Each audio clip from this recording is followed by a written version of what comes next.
What is going on, my YouTube friends, my Patreon friends? How we all doing? How's everybody doing, man? I've realized that I'm not only almost 2 weeks late, but he's had two more releases since this. I think two more releases. I think that's what I saw. So let me get myself caught up. So this is Tattoo Spanish version, Gabriel Henrique, and let me just be the first to say that I speak zero Spanish, y'all, like zero. But I'm not. If y'all been rocking with me for a little while, I'm not really like a lyrics first, top down listener, right? I am much more taken aback by like the vocal performance itself and like the way that they address his voice and stuff like that. So that lands a little bit harder for me. And I see there's no captions too. So I'm gonna do my best. I appreciate this. I see he's got no headphones today. He must be listening to this out loud. That is the nice thing about singing into a 7B is they don't have like a ton of pickup like pattern behind this guy. Like normally when I'm mixing my videos, I have or when I'm recording these videos, I have my studio monitors on and they're like right here. And this guy does a pretty good job of like mitigating that and prioritizing just my voice, especially with like the rejection pattern is like set up nicely like this, and he's gonna be holding it right up to his mouth, right? But these days, I am listening on my Westone audio. Westone has been a staple in the live audio community for the last 50 years. And their new series, the Mach series, goes from Mach 10 all the way up to Mach 80. And they have a different line for every individual need, whether you're a musician or a singer. The Mach series is made with a fitted cable that goes around your ear to keep the earpiece in your ear and keep your performance as high as possible. And our BEL viewers are also going to save 10% on any of their products store-wide using the code on screen or in the description box. Thank you to Westone for trusting the channel and supporting us, and let's get back to the video. And I'm looking forward to this, man. Gabriel Henrique always putting a big smile on my face, so I'm gonna have the link to his video in the description box. I would love if at the end of my video y'all go give him another view, another stream, and let me pull this up and let's see what we got going on.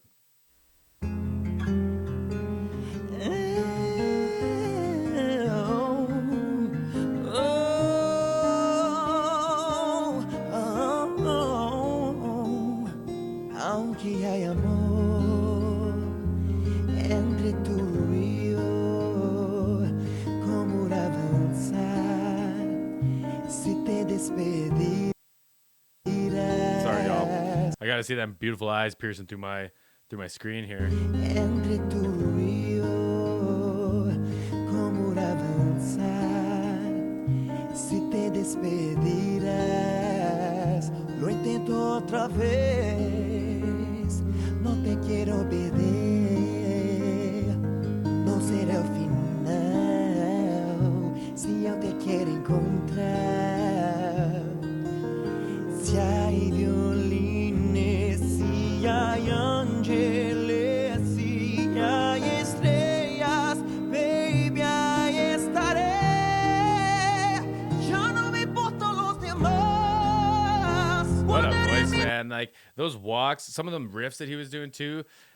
See, it's always the debate. Like, is it improvised? Is it just in the moment? Or is it kind of like planned and rehearsed? I'm fine with both, but they kind of have to like make sure that they play into the riff smart. So like if you're doing a riff that goes like up and then back down, you have to land somewhere near like, or at least approachable for the next note. But he just shows like no signs of like weakness when it comes to anything. So like I have no clue. It might be an ad lib. It might be like a riff that he's like literally improvising on the spot. It might have been rehearsed and planned. I don't know, man. Dude is so smooth with it. And the vibrato, y'all. The vibrato. Come on. Si hay ángeles, si hay estrellas, baby, ahí estaré. Ya no me importan los demás. Cuando eres mí te quiero amar. Lo que me importa eres tú. Te llevaré como un tatu. Porque un tiempo dándole. Yo sobre el fuego andaré. Lo que me importa eres tú. Te llevaré como un tatu.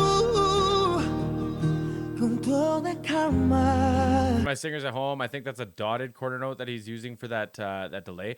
Dotted quarters kind of have like a groove to them when they fill space, right? You got to be careful with them though, because they feel like they kind of fight the meter a little bit. So if you've got a lot of delay and it's happening often, you'll start to feel like you're kind of mudding up your lead vocal. But in a lot of like say blues or swing, or obviously this song here, if I'm correct on the dotted quarter, it might be a dotted half depending on the meter. When you're filling space, sorry, I like to use dotted quarters and half notes because it just has like a really nice kind of feel to it. It's not just like perfectly lined up on beat, which is a sound, is a thing. It's a really common thing that I do as well. But for more like accented or space fillers, dotted quarters, dotted halves are really cool. Me lo tomaré, aunque tus manos decir lo único que aún me quede. Si hay violines, si hay ángeles, si hay estrellas, baby, I estaré. Ya no me importan los demás. Cuando de te quiero amar, lo que me importa eres tú. He's beat me up now. He beat me up now. Baby, I estaré. Ya no me importan los demás. Cuando de mí te quiero amar, lo que me importa eres tú. Te llevaré como un tatu. Porque aunque por nada le, yo sobre el fuego andaré. Lo que me importa eres tú.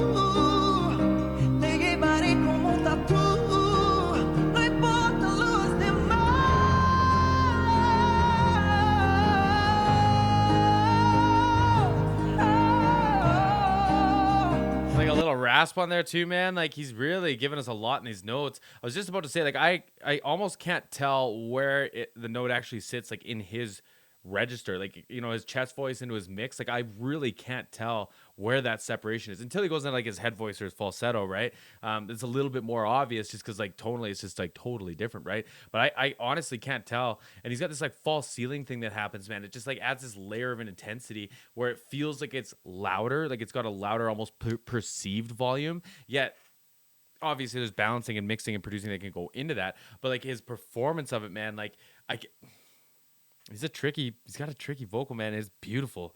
Like it's just so well conditioned or something. Like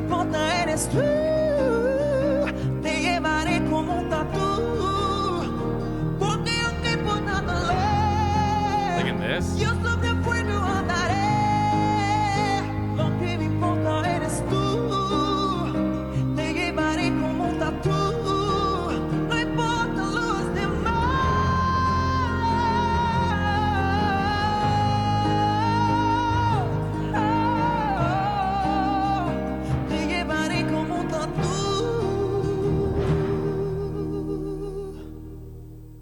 Unreal, man. Unreal. And I do think, like if that was a live take, I would not be surprised. You can hear the preamp noise at the end of this. Then the vocal cuts off, you hear it, right? The effect might still carry over because they probably just faded out or muted or cut his actual vocal. But if he's singing into something like a Scarlet or anything that's like in that mid-tier, kind of more accessible preamp range on these microphones, y'all, you got to gas them up. Same with mine. Hear how it still like makes that like kind of noise? It's because I got it cranked, y'all. Like I got it at noon on my preamp down here, and then I've got an SSL preamp on my like actual processing at 20 dB plus. Like it's just pushed, compressed, pushed way up. Like it takes a lot to get these mics going, right? And you can actually hear that happen, which is really neat. Which like begs the argument that he probably did this live, because like if he sang it like in a studio setup, you know, with like headphones on and just like got a cleaner take on the microphone and then just like re-performed it for the camera, I'd be totally fine with that. But I do believe he's actually singing this for the stake, which is dope, man. Dude's a killer. Dude is unreal. But I appreciate y'all, man. I appreciate y'all coming and finding me, putting a smile on my face, and I will see you on the next one.